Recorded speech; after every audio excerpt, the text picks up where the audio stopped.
भिक्षु स्वामी ने न्याय, समविभाग, समभाव की वृद्धि के लिए पारस्परिक प्रेम, कलह निवारण और संघ की सुव्यवस्था के लिए अनेक प्रकार की मर्यादाएं की।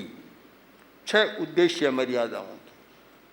पहला, न्याय, वह संगठन जिसके हर सदस्य को न्याय मिलना चाहिए।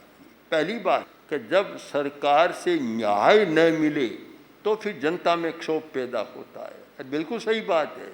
जहाँ जहाँ अन्याय है समाज में, चाहे घर में परिवार में हो, चाहे पड़ोस में हो, चाहे संस्था में हो और चाहे राज्य में हो, कहीं भी हो, जहाँ न्याय नहीं मिलता वहाँ फिर अव्यवस्था होगी, व्यवस्था का हनन होगा, अपराध बढ़ेंगे और कुछ हिंसा भी बढ़ेगी।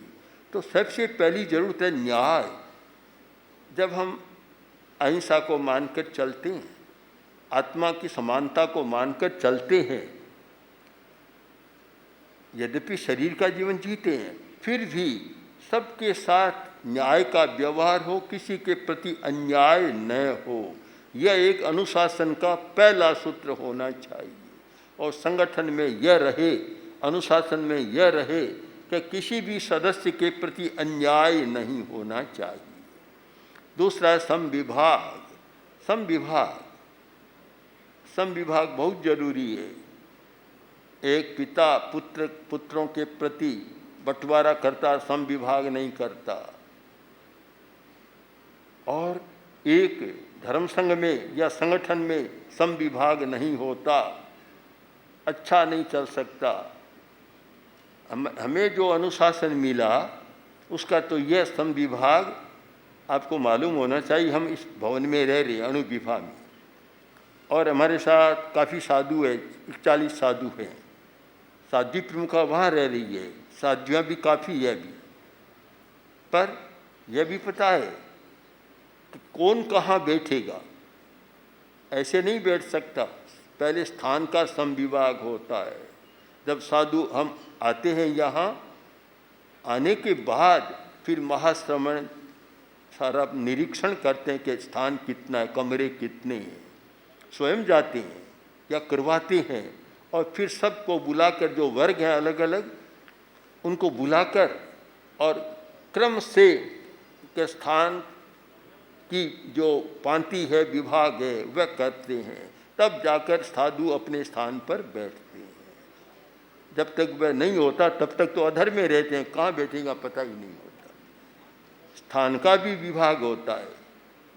अगर विभाग न हो, यह तो बड़ा मकान है, छोटा मकान, और एक ही दरवाज़ा हो, गर्मी का मौसम हो, एक साधु जाकर पहले आसन जमा लेगा, दूसरे भीतर बैठे रहो, ऐसा नहीं हो सकता। सारा पांति से काम होगा। आहार का भी पांति से, पानी का भी पांति से। अगर पानी कम है तो बराबर पांति से होगा। मैंने तो स्वयं देखा है। गुरुदेव जब 4 की साल फतेहपुर विराज रहे थे, गर्मी का मौसम था, पानी कम मिलता, तो फिर विभाग करना होता। विभाग में भी कभी इतना घंटा में इतने से ज़्यादा पानी मत पियो, सारी व्यवस्था करनी होती। तो समविभाग बहुत जरूरी है, उसके बिना अच्छी व्यवस्था नहीं हो सकती।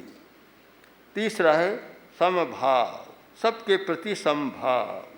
चौथा पारस्परिक प्रेम, सब में पारस्परिक प्रेम बना रहे, और वह मर्यादा के बिना रहता नहीं। परिवारों में भी देखते हैं कि जब तक प्रेम होता है तब तक तो बंटवारा नहीं करते, और जब प्रेम टूटता है तब बंटवारा करते हैं, तो फिर लड़ाइयाँ चलती है, कोर्ट तक और सुप्रीम कोर्ट तक भी चले जाते।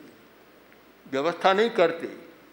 जरूरी है पारस्परिक प्रेम और कलह निवारण, कलह न हो, असंग की सुव्यवस्था। इन 6 उद्देश्यों के साथ मर्यादा का विधान किया गया।